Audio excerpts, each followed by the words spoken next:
Seisakpa Sadananda CHAHI ani film kumba amasung Seisakpa ATHINGBA thamle KCPPWZ Sister Foundation gi thaudang puriba Hamom Sadananda amasung Sani Simare ani numitare ni gi manungda lupta jangjarakadabane loinana Seisakpa Sadananda asi CHAHI ani film kumba amasung Seisakpa ATHINGBA thamle haina KCPPWZ MC unification gi PRO chingkhaingan bana thadorakpa jerolamana hairi jerol asina makata na hairi bana haukiba sahi lising ani kulumdoi gi me ahumdagi haurakkiba kuki amasung maitei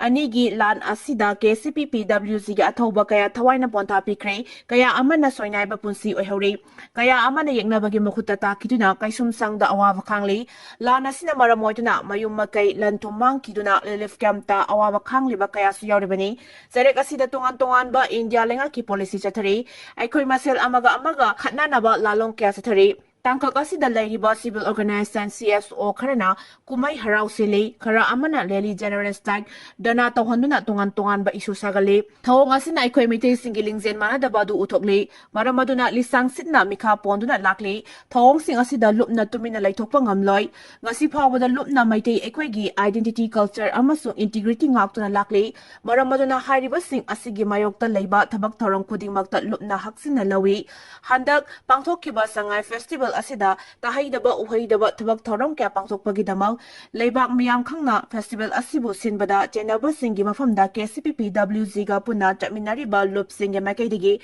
senariba mioi sing asigi mathakta athingba thamle haidna sister foundation hariba asigi thogwai puriba Hamom Sadananda amasung Sani Simre hariba mioi ani asi numitare nigi manungda lupta changjarakadabani loinana hai Sadananda actor singer asi film amadi isai party na CHAHI ani athingba thamle makhatana Miki Makada Laiba Seisakpa Saisakpi Sing amasung Film Forum Manipur ge festival asida sarugyaroba actor sing makoi sing asi luka wakanta minadriba fawba isai sakpa film kumba amasung namba amata yaroi hairiba mioi sing asi numitare ni gi manungda lupta sangjarakadabani loinana Amiki General Secretary Mayengbam Danunjai Film Forum Manipur ge chairman amadi BC Khangembam Kuleswar Laimayum Suraskanta Sharma hairiba ahum asina lupta numit mangani gi manungda sangjarakadabani asugwari batanza asida iramdam asigi amatangairaba heritage oriba culture asibu mangthoklabadi lupna tumina laithokloi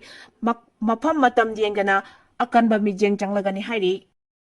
Kuki Militant Singna Myanmar border ki pillar number 67-68 ki marakta khariba blobware fencing Kalthatlamle Myanmar da hojik thokliba tang ta da phibom masina maramoiraga leibak asida ain kaina mitop kya changthlakliba sing asi thingnaba Central government ki maikidigi Indo-Myanmar border da khariba border fencing ki futchani rom sangba jaga ama Manipur amasung Myanmar ga base tawba kuki khulai paiba singna Kalthatlamle hari Thawdong asigi matangda press na pangba pawgi matung inadi Kuki Militant Singna aduna Indo-Myanmar border ki Sandan district ki Mulsang police station ki manung chanba Sangpol area da leiba border pillar number 67 amasung 68 kilo na bada khariba blobware fencing sing adu Kalthatlamkibani Indo-Myanmar border ki area da khariba blobware fencing Kalthatpagi thabak asi handakna ani subani haukiba matam khara ki mamangda sumore gi maya nakna leiba border pillar 77 gi area da blobware fencing Kalthatlambagi thaudok laikhrabani Maraksida Narcotics Control Bureau Pill Office Aizolna Agaragara Zonal Unit ki Makana Sathariba offensive amada Myanmar dagi ain kaina pusilaki ba methamphetamine kg mangaga gram mapan phagat pangam khre hairi pawasina makhatana hairi bana NCB gi team amana janiga kun manga suba battalion CRPF kolonena akhanaba paw ama fangbada ge chathaki ba operation da Myanmar dagi Mizoram phawraga Assam amasung Tripura da pusina bhonaramba yamlaba drug sing adu phagat pangam khibani thawdo adu de senaba mioi nipan amasu phagat pangam khre phagalaba methamphetamine drug sing adugi value na market ta lupa crore mariga lakh nipan gi value oigani drug sing adu purakhiba gari ahum su phagat pangam khre makata ba investigation da drug sing adu Myanmar dagi Mizoram gi Samphai amasung Aizol yauraba matung makata na Tripura amasung Assam da pusina bhonaram kibani hairi Mi thomlamlaga hanna yenglamdana chen kiba gari mapu police na fagat pangam khre tha asigi ani gi numidang pung 3 khara helakpa duwaida National Highway 102 Imphal More lambi paringi Thobal police station ke manung chanba Thobal babu kaithen mapagi lambi Lanthok Pom Crossing da CHAHI humpugi ahal ama thomlamlaga hanna yenglamdana chen kiba gari adugi mapu Thobal District Police na ngarang phagatpa ngamkhre Thobal District Police ki chawna maipakpa amada thawdok thokiba matung pung nipunipan gi manungda chenariba accused adu phagatpa ngamkibani pharaba gari mapu adu gi maming oinam Herojit apokpa Budichandra Kawi Bisnupur District Nambol Maibam Chingning Makha Lekai degini hairi mahak Thobal lomdagi thawgalakpada laibaktiba thawdok thokibani lekhidraba ahal adugi mamingna soibam keso sahi humpu apopal lekhidraba selung jaw kawi Thobal kyam wang matabadagini panbayabadi misi aduga mari lenina ngarang miyam gi oiba mifam ama pangthok tuna JSC semlaba matung tongan tongan ba wakat taruk Manipur lengakta thabak oina pangthok pinaba taksin khibani wakat sing adugi manungda pung nipunipan gi manungda senariba mioi amasung gari fagatuna maral gi matung inna cherak pigadabani jenaba mioi amasung gari fagatriba fawwa siba haksang loroi haibana chingba wakat sing yauri amaromda numit aduda babu kaitel posta mathau tawna leiba VDF version and Sumay ka Bachinjal Sasilaga, Matauda Tawa, Wasadabat, Laitoklam Haibagi Maralda Tawal District Police ki, SP na Ta Ama Kusuman Kalthatlagani Haina order Amasut Pokrabani Hari. Anti-social elements sing amasung organization Singna Myanmar kihan kangan bagi tabak kudakta lep kadabani CS lamda masigi lo bunga nga saliba citizen sing the anti-social elements sing amasung organization Singna kihan kangan bagi tawong sa taba yauna santi tugay na bahona bagi tabak tawong sing kudakta gi lep kadabani haina Manipur Shekai digi Manipur Sarkar gi makidiga kanba mo ong the warning tawkre Manipur Sarkar gi Chief Secretary Dr. Punit Kumar Goyal na thokiba chakchin warol amada haribana organization karana set asida lo ngak na sa liba citizen sing da kihan kangan bagi tawong sing chataduna santi thugay na bahonare haibagi report layrey loina na hiram masiga mari lena na Manipur Police na asigumba anti-social elements sing asigi mathakta action lokhat pa hawkre citizen amagi safety amasung security kihan kangan ba amasung khudong thiba nanghanna bahona ba haibasi state amasung masigi miyam gi mayokta tawba thabakni kanagumba lanai miyoi sing group natragana organization amatana state asigi artist singi activities sing yauna lawful oiba cultural amasung economy gi oiba thabak thong sing da athingba piba natragana dandi piba gi hak amata leite maram maduna kanagumba lanai miyoi sing natragana organization sing na asigumba nungsi chana na leiminari ba sing asida kihan khangan bagi thong sing chatabada generamba thoklabadi loge matung inna akanwa cherak pigani miyamna so asigumba kihan khangan bagi thodok sing namhaduna sel khaiba natragana chingnaningai oiba activities singi report lairabadi khudakta manak nakpada leiba police station da report tawna ba sarkar gi maikedi appeal tawri lamda masi ki miyam gi punsi amasung lanthumda akiba pibada senaba sing adu subsan action logani government ki maikedi gi sumamang da home department gi makada anti extortion cell link krabani hariba anti extortion cell asigi toll free number na 1800202332 da report tawba yagani hariba anti extortion cell asi pungkun mari chupna mathau tawri paw pirakpa singi masak maming confidential oina thamgani Manipur Sarkar gi maikaidegi lamda masigi miyam ngak sengani haibagi commitment adu pidiba hairatuna citizen singna asigumba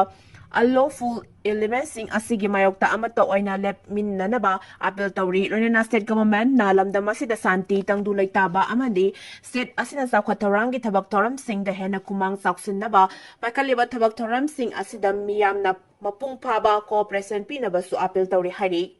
Russia gi saghen binupi singna supnagi India gi nupa sing pa mi haina phongdorakkiba video viral oikre Russia gi saghen binupi singna Pakistan amadi Bangladesh gi nupa singi mahutta supnagi India gi nupa sing oina pa mi haina phongdorakkiba video viral oikre report asigi matungina Russia gi President Vladimir Putin na India da lakhiba aduga mari lenena Russia gi konung Moscow da leiba Pakistan gi blogger amana masang matau fazabi Russia nupi ahumda karigumba Bangladesh Pakistan amadi India gi nupa singi manungda karamba leibak singi nupa sing na hena pami amadi luhongwa pambage haina hanglubada wahangda khudakta nupi ahum aduna India nupa oina pami haina phongdorakibani Pakistan ge blogger aduna karigidamakta India nupa singa luhongduna leminaba pamlibano haina hangluba wahangda Russia gi nupi sing aduna India gi nupa sing nupi bu yamna section na amadi luna chana tobibaga loina nupi bu kai khumnabi ba oi haina su khumlakkibani Viral oikhre video aduda yamna mayek sengna Russia nupi sing aduna khumlam kiba paukhum tabada wahang hangluba Pakistan gi blogger adu ikai nungsiyana ki hairi Russia nupi sing aduna pirakhiba paukhum adu tarba matungda Pakistan gi blogger aduna video adumakta da Bangladesh amadi Pakistan gi nupa singna wakhal thoina nuaitaba tawbiganu haina su appeal tawki Nakal amaromda viral video adu ubada India gi nupa singdi kham thengna harauna bagal loinana comment lak kaya pirak na khre hairi Europe ki lusingba singna Narendra Modi da Ukraine gi lan LEPHANBINABA HAIJAKHRE Europe leba ki lusingba singna India ge Prime Minister Narendra Modi da Ukraine gi lan LEPHANBINABA HAIJAKHRE haina phungdorakle banba yabadi Russia na Europe leba singda karigumba landalakrabadi malem da ahum suba lanzau ama soida tholakani habigi akiba leirakpadagi Russia ge President Vladimir Putin na India da laklingai manung asida Ukraine ge lan loisinabagi matangda wari sanabiu haina appeal tarakibani Ukraine gi misang Europe laibak singna sanglakpadagi Putin saurakibani Pakistan da nuclear khulai yaki akang piriba Pakistan masit ahum thokna kairaba yana leire India da nuclear khulai yaki akang itatatana piriba Pakistan laibak masit ahum thokna kairaba yana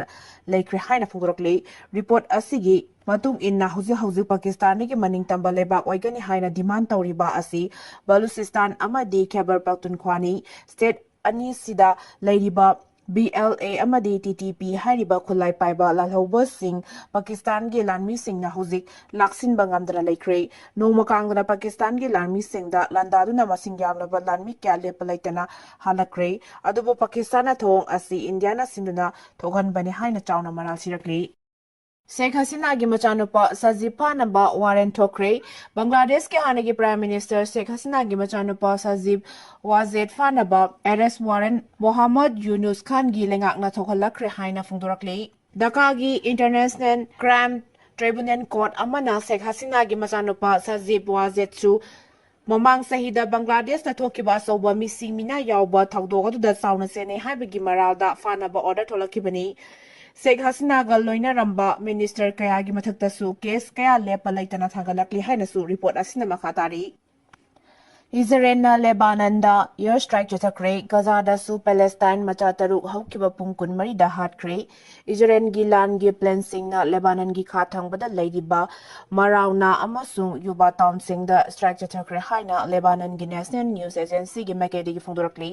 loina Israel gi army na Al-Mazadel amasung Rasid town sing da su attack chathagani haina threat pirakli amaromda haukiba pungkun mari gi manungda Israel gi maikedi gi Gaza Strip ki akoibada yamdrabada Palestine machataru hatkre loinana taruk amana asok apan nangkre haina Gaza Health Ministry gi maikedi gi phungdorakli Israel gi army radio na phungdokhibada